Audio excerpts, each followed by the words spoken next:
Hi, and welcome to the journey from HelloWorld to configurable and reusable Apache Spark applications in Scala. My name is Oliver Tsupran and I'm a software engineer. I have 20 years of professional experience, out of which the past 4 were dedicated to building Apache Spark applications for the telecommunications and banking domains. Well, this is enough about me. Let's begin our journey. I will start by saying that this presentation is mainly for software developers coming to Apache Spark and having some Scala programming knowledge. This presentation is also addressed to seasoned developers in Scala and Apache Spark, curious how other people are tackling the build of Spark applications. What do we want when we are writing Spark applications? We want a simple way to write code and test the code. We also want that the resulting application will be configurable and thus reusable in the future, even though some parameters need changing. We want to be able to achieve liftoff of a new project as easy and fast as possible. It might sound like a marketing talk, but it is not. Let's have a sneak peek into what's coming. This is how I want a simple Spark application to look like. With a very few lines of code, we get a configurable, self-contained Spark submit application. This application is extending a Spark application trait, and it needs to override two functions. One for creating the application context and one for defining the main logic entry point, which is the run function. Inside the run function, we see just 3 lines of code. One for getting the data, one for transforming the data, and one for writing the data. It looks pretty clean and straightforward. I also created a separate transformation function just to make the point even more clear. We want the application logic to be clearly separated from the configuration logic, and we also want a very small overhead for the application setup. It doesn't look like this application is doing anything of note, but it actually does. First, from a code point of view, it takes care of configuring the input sources and the output data sync. From a functional point of view, this application can take any acceptable input source and convert it into an acceptable output type, and all this is done purely through configuration. It can be used, for example, to take in semi-structured data and convert it into structured data, or take data from a database and land it into a Parquet file, or any combination that the input source and the output sync definitions allow. In a nutshell, this is the code for quite a comprehensive data format conversion tool. This is a sneak peek into how the application context can look like. The application context is just a case class, which in Scala looks very clean. However, building the application context class is a different concern altogether. But that can be also reduced to a few lines of code using a custom DSL to parse the configuration into the application context class. We can see that we are extracting a full data source configuration in one line of code, just like the full data sync configuration. I hope that this sneak peek raised your interest, so let's proceed. Hello world. I think we can all remember the first steps into learning Apache Spark, and the first lines that we wrote were probably in a Spark shell. The Spark shell is a wonderful feature of Apache Spark that gives us a very convenient way to learn the Spark API, try new things, and experiment, and even prototype some new ideas. One of the most beautiful things about it is that in a matter of seconds, or little more depending on your local machine, you can start typing the code. This particular sample is one of the first samples available in the Spark Quick Start Guide. There are only 3 lines of code, but there is a lot going on. If you look closely, we can already see that only the first line takes care of defining the source type, defining the source location, and loading the data. The next 2 lines are just defining the application logic, and finally we get the output result, in this particular case in a Spark shell terminal. When we follow through the Quick Start Guide, we also get to an example of a self-contained application. The self-contained application needs to be an object and have a main function. The main function contains almost the same logic as the Spark shell example. The main difference here is that we have to deal with creating and stopping the Spark session. So what's next? We got our feet wet with the HelloWorld samples, but how do we get to the code that I showed in the beginning? Of course, as software developers and software engineers, one of the things that we like to do, or at least I like to do, is build frameworks. The first goal is to split the application logic from the configuration logic. Why should we split the configuration logic from the application logic? I'm not going to dive into the separation of concerns principle, but instead let's have a look at this table and get a taste of the amount of optional parameters that correspond to setting up a few input sources like CSV, JSON, XML, and JDBC. Now imagine that one day you get a requirement to build an application that takes as an input a CSV file. Probably on the first iteration, the implementation will assume default parameters so the code can stay clean. But real life is rarely as simple, and probably not all the extra parameters will be needed in the application, just some. With the next application, or even with the next batch that needs processing, there might be some new parameters that we need to specify, or there might be some parameters that need changing. If you want to make the application configurable, the code will become more and more cluttered with configuration options and arguments parsing. We want to remove the code clutter of configuration and defining the input sources from the application logic itself. At the root of this solution stands a very simple interface that defines a Spark runnable, which takes two type parameters. The type of the application context, which can be anything, but a case class is a pretty good choice, and the type of the result. This interface defines a single function, run, which takes as parameters a Spark session and an application context instance, and returns a result. This already gives us the premise of a framework in which the application logic is decoupled from the configuration logic, as well as having a Spark session out of the box. The Spark runnable is a good start, but obviously not good enough.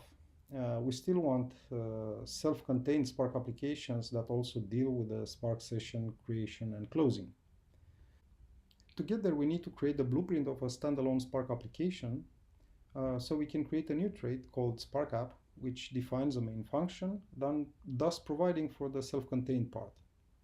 In addition, this Spark application trait defines another function that we will have to implement, which is the create-context function, that takes as an input a type-safe config instance and returns an application context. The link between the main function and the create-context function is done through the application configuration function. This function takes the input arguments, the environment parameters, and the configuration file and gives us a type-safe config instance that we need for the create-context function.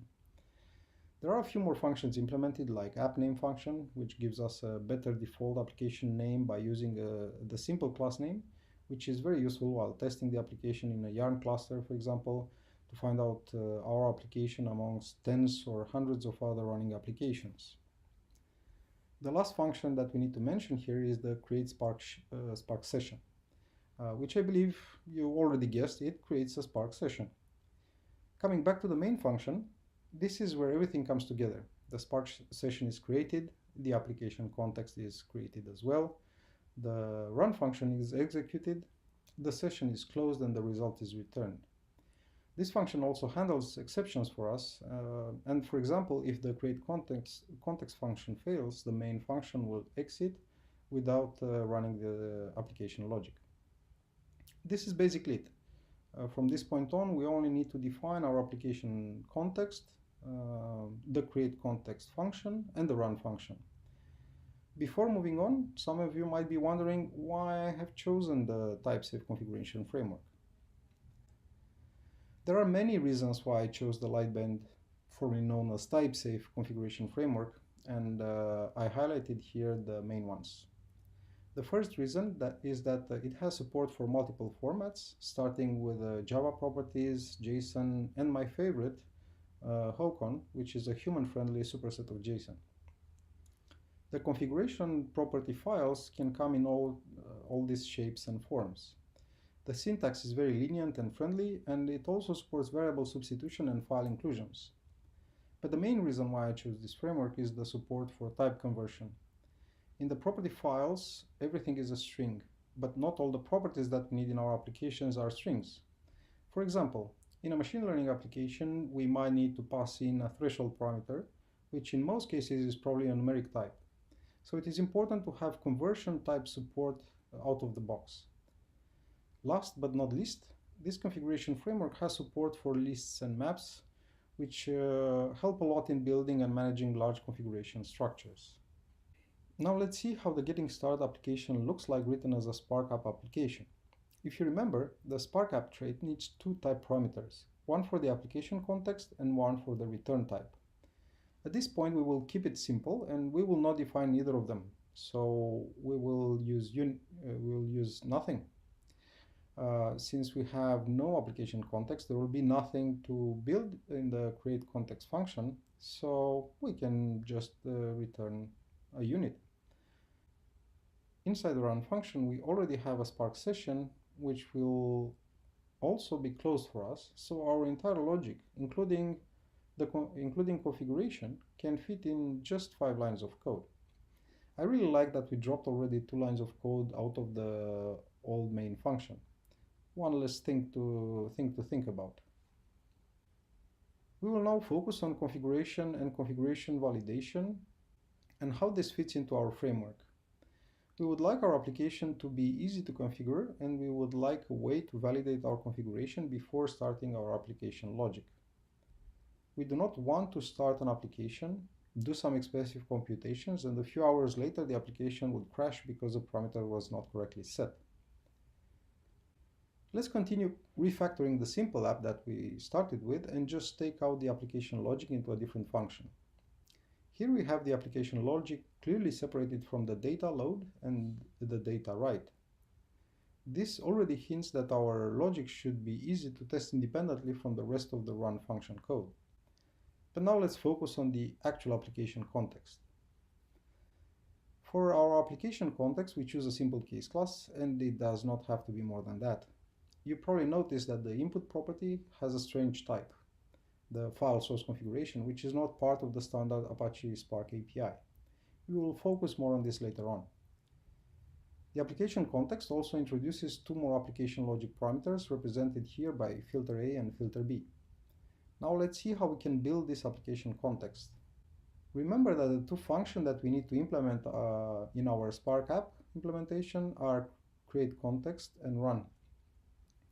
The create context function takes as an argument a type-safe config instance and returns whatever application context type we specified.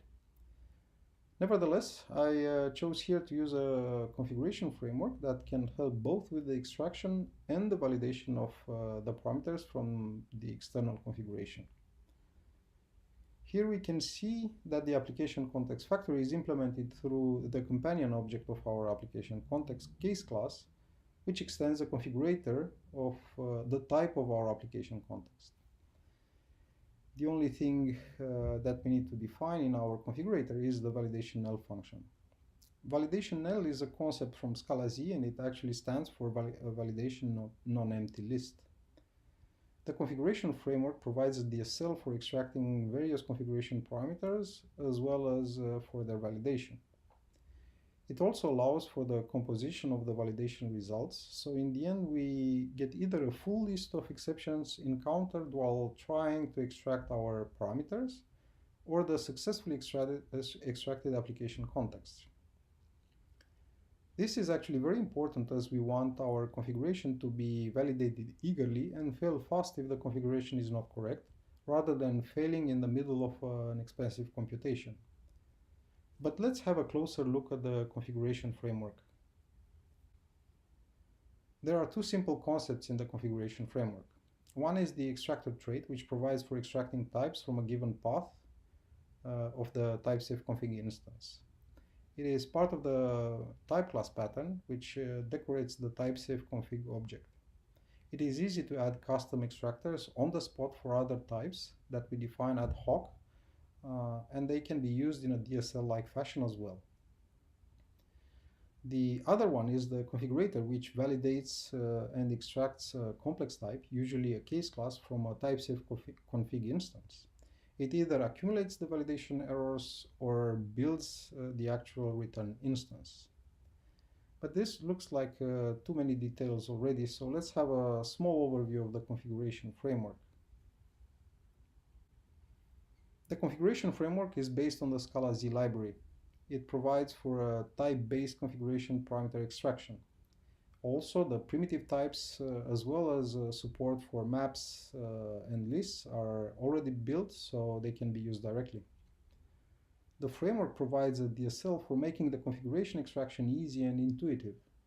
It also provides for the composition of the extracted parameters in order to accumulate the validation errors and build the actual target application context.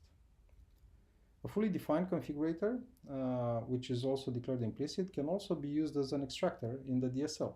So we can build more complex configuration structures. A good example are the configurators for the input sources and the output sinks. These are some examples of how the configuration might look like for our simple app. On the left side, we have a human-friendly JSON version, also known as HOCON, and on the right side, we have the Java properties version. Even though the Java properties version looks more concise, I very much prefer the HOCON version, as it allows to structure the configuration a lot better. This is an example of a more complex application configuration of a CSV input source, which defines a few optional parameters inside an option structure, which are passed in as a map. In this case, the Java properties cannot help out of the box. Now let's get back to refactoring our simple app application. We introduce now the application context we defined earlier into the Spark app type parameters. Since we already built the factory for our application context, we can use it directly in the create context function. Next step is to adjust the run function to define the new application context type and start using it. The previous two lines of code for defining the file path and loading it as a text file are now reduced to a single line, which I believe is quite expressive. From the Spark session, we create a data source from the given application context input. We read the data, convert it into a data set of string and cache it. We are using a special DSL for loading the data, but we will talk more about it later on. We might think, what's the big deal? 2 lines reduced to 1. Well, the big deal here is that the input source can be any kind of file, and all the configuration associated to it is dealt with externally, inside the configuration file. We will see more about the definition of input and output sources later on. We will do one more refactoring to our simple app by making it also return something. We need to define the type that we return, which in this case is a tuple of long numbers. The great benefit here is that we also make the run function more testable. We have seen so far how we can configure and validate the configuration. Let's focus next on defining and using the I/O framework. We already got a taste of this in the previous code samples, but let's examine it a little closer. The first step in using this framework is defining the input source and output sink configuration. The extractor for these configuration structures are already defined, so we can use them in a nice DSL fashion. We have already seen how we can use the DSL to read in data given an input source configuration, which in this case is a file type. Keep in mind that it can be any Spark supported file type. If the DSL sugar is too sweet, one can always go for the explicit form of creating the data source and reading the data. We can also observe the amount of code that the solution replaces. We are not even taking into account the code for actually extracting the needed parameters, which does not appear in the data frame reader and data frame writer examples, the ones that appear commented. Still, it is worth mentioning that the Spark API itself came a long way, and the fairly new data frame reader and data frame writer API is much more convenient, flexible, and friendly to use, and it is also the base for the newly proposed data source and data sync API. There are a few more things worth mentioning about the new I/O support. It is very concise and intuitive, so we can focus less on I/O and more on the application logic. The framework supports multiple file types like text, CSV, JSON, XML, Avro, Parquet, ORC, and it also has support for JDBC. For reading the data, we can also specify an optional schema to be applied on read. This schema is specified as a JSON inside the configuration file, and it is the same JSON that is produced by the struct type JSON function. For writing the data, besides the normal parameters, there is also support for defining the partition columns through the configuration. That's great. We already mentioned across this presentation the points that make the code easy to test. The framework forces us to separate the logic from the configuration, so intuitively these two functions should be easy to test. Starting with the application logic, even if we keep it all inside the run function, which is not a good practice, we can at least test the run function. You can see here an example of testing the run function by first building the application context, defining the expected result, and finally running the actual test. I feel the need to mention here that good practices for code design and unit testing should be applied in developing Spark applications, and by no means the unit tests should be limited to this example. Extracting specific parts of the logic in separate functions and testing multiple scenarios is usually a much better way to go. Now let's have a look at testing the application context factory. Maybe the first question here is, should we test this? And the answer is usually yes. Keep in mind that the configuration framework provides for both extracting and validating the configuration parameters, so it is very important to make sure that it works as expected. We can test directly the create context function from the simple app, and we can build various combinations of the input configuration as a string and verify the expected result.